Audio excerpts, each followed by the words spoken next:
El Señor esté con ustedes. Nos acercamos al último capítulo del libro de Daniel y este capítulo es ubicado en tiempos del rey Astiages, que fue rey de los Medos, que fue sucedido por Ciro, rey de Persia, como nos dice en el versículo 1 del capítulo 14. Aquí tiene una novedad porque recordemos que en los textos anteriores no se nombra a Astiages, sino que se habla de Darío el Medo. Pero vemos que este texto, que tiene un origen quizá distinto a los otros textos hasta el capítulo 12, sin embargo, alude a Daniel como figura que enfrenta a la idolatría.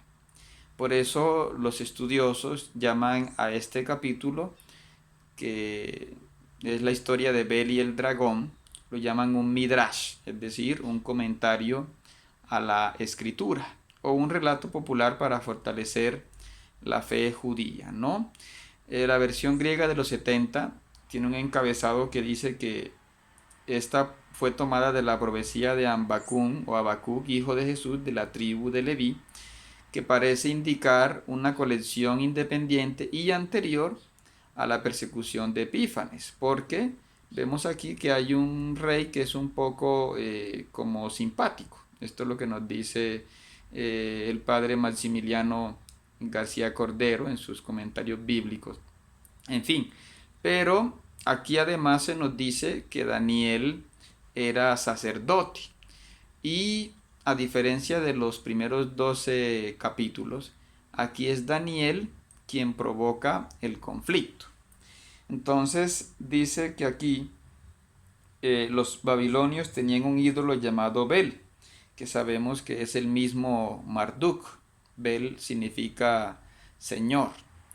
Y aquí nos dice que a este Bel, a su ídolo en realidad, se le ofrecían, según el versículo 3, cada día 660 litros de la mejor harina, 40 ovejas y 130 litros de vino. Y aquí es una cifra exagerada, ¿no? Porque 6 toneles sería unos 56 litros. En fin, sabemos sí que en los templos a los ídolos de Babilonia se le ofrecían pues abundante comida diaria y era una de las cosas que un rey quería asegurar para estos ídolos, ¿no? E incluso cuando trasladaban los ídolos de una ciudad a otra debían llevarse los sacerdotes y la comida para seguir sosteniendo la comida de este dios, ¿no? Es lo que recordemos que hizo Nabonido unos 4 meses antes de que Babilonia fuera tomada por los persas, ¿no? Y aquí nos dice que el rey eh, pregunta a Daniel que por qué no adora a Abel. Y Daniel le responde pues que él no da culto a los ídolos, sino al Dios viviente que creó el cielo y la tierra y que es Señor de todos los hombres, ¿no?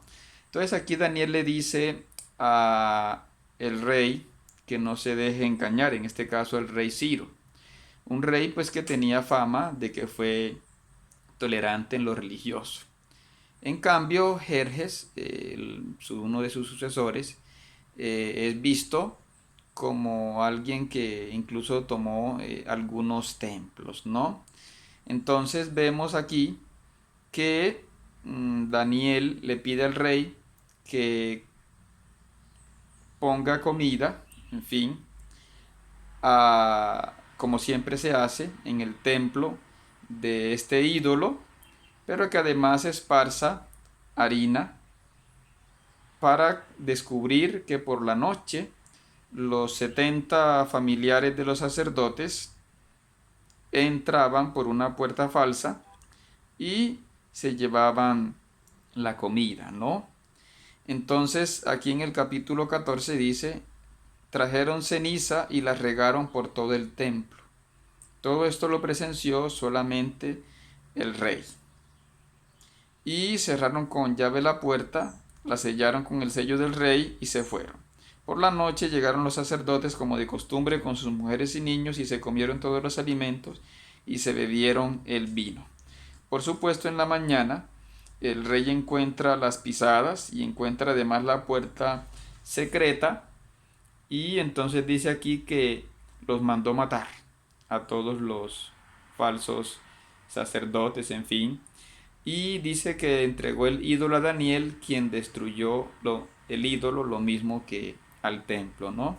Y hay una segunda historia, y es la de la serpiente que también se adoraba en Babilonia.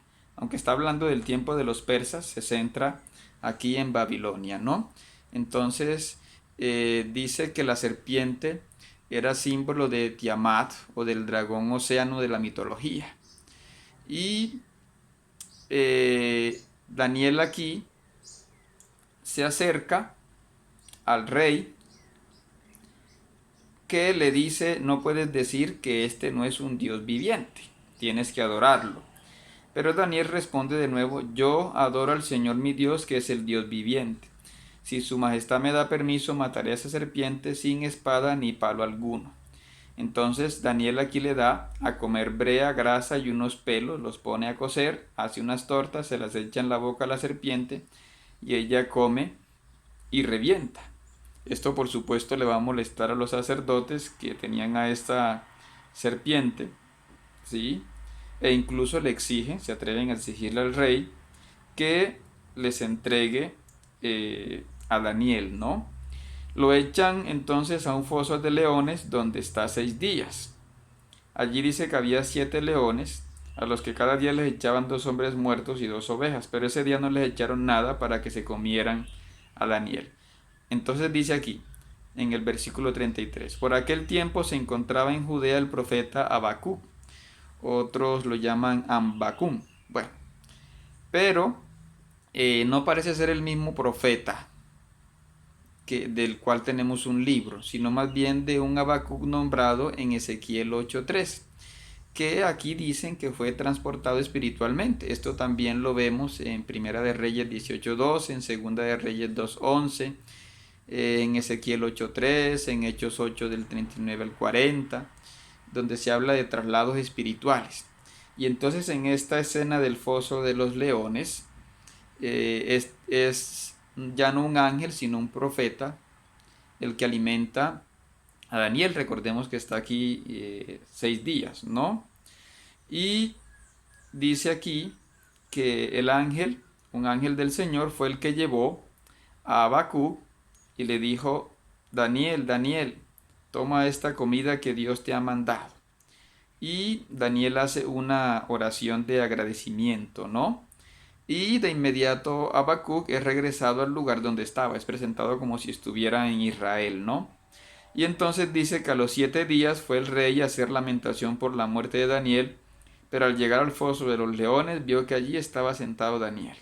Entonces dio un grito y dijo: qué grande eres, Señor Dios de Daniel, fuera de ti no hay ningún otro Dios. El rey mandó que lo sacaran y echó en el foso a los que habían querido matar a Daniel, y los leones se los comieron en un momento en presencia del rey.